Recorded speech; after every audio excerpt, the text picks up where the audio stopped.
کہ اسے کہہ دو کہ بھئی رو کیوں رہا ہے؟ اللہ تعالیٰ توبہ قبول کرنے کو تیار ہے، چلو اٹھو آدم علیہ السلام کی قبر کو سجدہ کر دو جا کے۔ اس لیے راندے گئے تھے نا۔ نوح علیہ السلام بڑے خوش ہوئے، آئے، مبارک ہو گئی، اللہ تعالیٰ تو تیار ہوگا توبہ پورے، اٹھو جلدی کرو۔ اٹھا کہ آؤ قبر کو سجدہ کر دو، بس ٹھیک ہے۔ دو چار قدم ساتھ چلا تو پھر ادھر ادھر بھاگے۔ بھئی کیا بات کیا ہے؟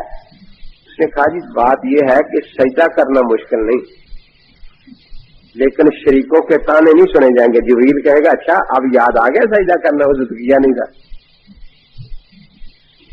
یعنی بدتی اور یہ گمراہ بھی یہی کہا کرتے ہیں نا کہ بدت تو ہمیں پتہ ہے بری ہے، لیکن شریکوں کے تانے جو ہے نا، ناک کٹ جاتی ہے، اپنا ناک بچانے کے لیے کہتے ہیں ہم یہ ساری بدعات کرتے ہیں، پتہ ہمیں بھی یہ ہے کہ یہ باتیں صحیح نہیں ہے، اور جناب چلا گیا۔ اللہ تعالیٰ نے فرمایا کیوں نو؟ کہ یا اللہ تو ہی جانتا ہے دلوں کے راز، کہ یہ کم وقت دیکھو کتنا سستا سودا تھا کہ سب کچھ معاف ہو جاتا، توبہ قبول ہو جاتی، لیکن وہ اس بات پر آیا نہیں۔ تو بہرحال میں عرض یہی کر رہا ہوں کہ اچھی باتوں میں تقلید اچھی ہے اور بری باتوں میں تقلید بری ہے۔ جو اللہ کا راستہ بتائے اس کی تقلید کا حکم ہے، جو اللہ کے راستے سے ہٹائے اس کی تقلید حرام ہے۔ تو اتنی واضح بات، اب اتباع میں دیکھو چاروں درجے آ گئے نا۔ ہم اللہ کی اتباع بھی کرتے ہیں، رسول کی اتباع بھی کرتے ہیں، اور اپنے آپ کو اہل سنت کہلاتے ہیں، اجماع کو بھی مانتے ہیں، اپنے آپ کو والجماعت کہلاتے ہیں، مجتہد کی اتباع بھی کرتے ہیں، اپنے آپ کو حنفی کہلاتے ہیں۔ تو ہمارے نام میں چاروں اتباعیں جمع ہو گئی نا۔ اسی طرح اطاعت کا لفظ ہے، یا ایھا الذین آمنوا اطیعوا اللہ، اللہ کی اطاعت کرو، واطیعوا الرسول، رسول کی اطاعت کرو۔ اللہ کی اطاعت قرآن کو ماننا ہے نا، رسول کی اطاعت سنت کی تابعداری ہے۔ وَأُولِي الْأَمْرِ مِنْکُمْ، اور اولی الامر کی تابعداری اطاعت کرو۔ اولی الامر کون ہے؟ اگلے رکوع میں خود قرآن میں آ گیا الذین یستنبطونہ منہ، کہ جو استنباط کر سکتے ہیں، اجتہاد کر سکتے ہیں، وہ اولی الامر ہے، ان کی تابعداری کرنی ہے۔ لیکن یہاں غور کریں، اولی الامر سے یہاں اجماع مراد ہے کہ جس پر مجتہدین کا اجماع ہو اس کی تابعداری کرو۔ صحابی نے یہی بات لکھی ہے جلالین کے حاشیے پر۔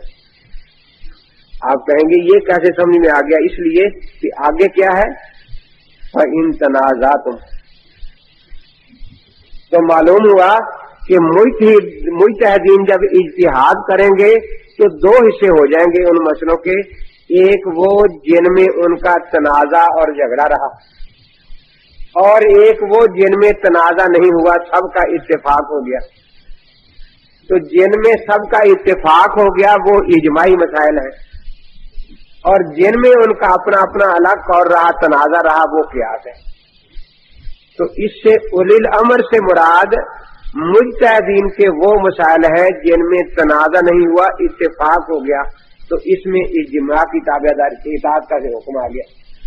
اور فَإِن تَنَازَعْتُمْ، اگر مجتہدین کا آپس میں تنازع ہو، فَرُدُّوهُ إِلَى اللَّهِ وَالرَّسُولِ، قیاس کہتے اسے رد کرنے کو ہے۔ قیاس کی تعریف ہے رد النظیر الی النظیر، ایک نظیر کو دوسری نظیر کی طرف رد کرنا۔ تو اس آیت کریمہ میں چاروں کی اطاعت کا ذکر آ گیا، کتاب اللہ کا بھی، سنت رسول اللہ کا بھی، اجماع امت کا بھی، اور قیاس کا بھی۔ تو ہم نے چاروں اطاعتیں مان لی۔ ان کا جو طریقہ ہوتا ہے عوام کو دھوکہ دینے کا، ہمیں اللہ نے صرف دو ہاتھ دیے ہیں، ایک قرآن کے لیے، ایک حدیث کے لیے، فقہ کے لیے کوئی ہاتھ نہیں دیا گیا۔ اللہ نے صرف دو آنکھیں دی ہیں، ایک قرآن کے لیے، ایک حدیث کے لیے، فقہ کے لیے کوئی آنکھ نہیں دی۔ اللہ نے دو کان دیے ہیں، ایک قرآن سننے کے لیے، ایک حدیث کے لیے، فقہ کے لیے کوئی کان نہیں دیا۔ اللہ نے ایک ہی زبان دی ہے فقہا کو بھونکنے کے لیے. زبان تو ایک ہی ہے نا جس سے رات دن فقہا کو بھونکتے رہتے ہیں غیر مکلف. تو زبان ایک ہے نا. اب کیا چیز چھوڑی جائے گی, قرآن یا حدیث؟ اس لیے دونوں ہی چھوڑ دیے, رات دن فقہا کو بھونکتے رہتے ہیں. تو میں نے چٹ لکھی کہ حدیث سے متعین کریں کہ قرآن والا ہاتھ کون سا ہے اور حدیث والا کون سا ہے. ارے دو آدمی ہے نا. کیا بخاری سنجے والے ہاتھ میں پکڑنی ہے, دوسرا تو نہیں لگانا نا اس کو کہیں, کیونکہ الگ الگ ہاتھ کہتے دیے. اور اگر کسی کا ایک ہاتھ کٹا ہو تو وہ قرآن چھوڑے یا حدیث؟ اور قرآن کی سانس سے پڑھنا ہے, حدیث کی سانس سے پڑھنی ہے.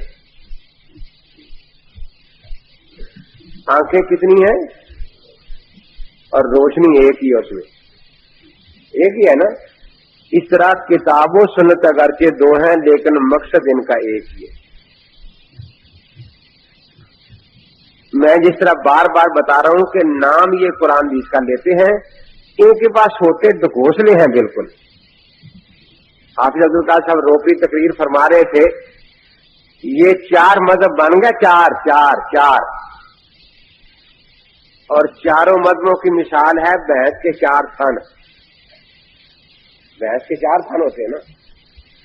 ایک تھن سے حنفیوں نے دودھ نکال لیا, ایک سے مالکیوں نے, ایک سے شافیوں نے, ایک سے حنبلیوں نے.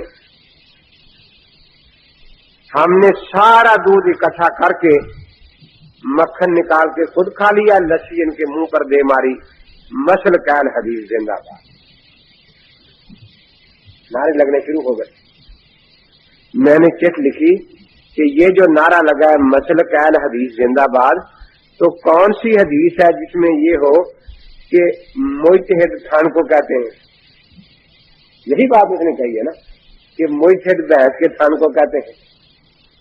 یہ حدیث ہو تو پھر تو نعرہ لگے نا کہ مسل کین حدیث زندہ باد. اور اگر یہ کوئی حدیث نہیں تو معلوم ہوا کہ یہ اپنے مولوی کی خرافات کو حدیث کہتے ہیں, لہول حدیث کے پیچھے لگے ہوئے ہیں, اور اس لیے نعرے لگاتے ہیں مسل کین حدیث زندہ باد. اب میں حدیث پوچھتا ہوں کہ کس حدیث میں ہے کہ مجتہد کا معنی بحث کا تھن ہوتا ہے؟ کہاں سے دکھائے بیچارے.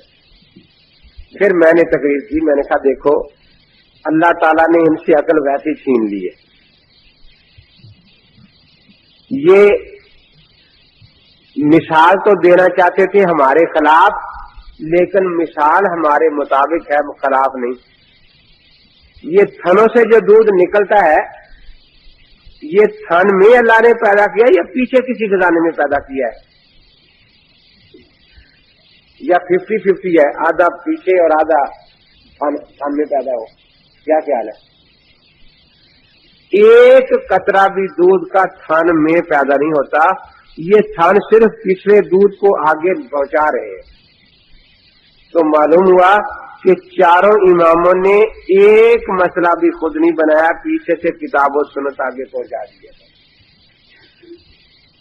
اب یہ مثال ہمارے موافق ہوئی یا مخالف ہوئی؟ تو کتنے تھن ہوتے ہیں بھینس کے؟ ایک سے دہی نکلتی ہے, ایک سے لسی. جی نہ تھن 4 ہے, چیزیں کتنی نکلتی ہیں؟ ایک ہی. تو جیسے تھن 4 ہے اور چیز ایک ہی ہے دودھ, امام 4 ہے مقصد ایک ہی ہے اتباع سنت. امام اگرچہ 4 ہے اور مقصد ایک ہی ہے اتباع سنت. پھر میں نے پوچھا کہ بھئی یہ آپ نے بڑا, ہم آپ کے شکر گزار ہیں کہ چاروں تھن تقسیم کر دیے, ایک حنفیوں کو دے دیا, شافیوں کو, مالکیوں کو, حنبلیوں کو, آپ نے دودھ کہاں سے نکالا؟ تو 5واں سوراخ ہوتا ہے دودھ نکالنے کے لیے. نہیں کہتے سارا دودھ ہم نے نکال لیا, وہ کس کہاں سے نکالا؟ اب جو ہمارے ہاتھ میں تھا ہم تو نہیں چھوڑتے, نہ شافی, نہ مالکی, نہ حنبلی. تو کوئی 5واں سوراخ ہوتا ہے دودھ نکالنے کے لیے؟ جی نہ آپ اپنی بحث دیکھ رہے ہیں, کسی غیر مقلد کی بحث بن رہے ہیں, شاید کوئی 5واں سوراخ کیا ہوا ہو.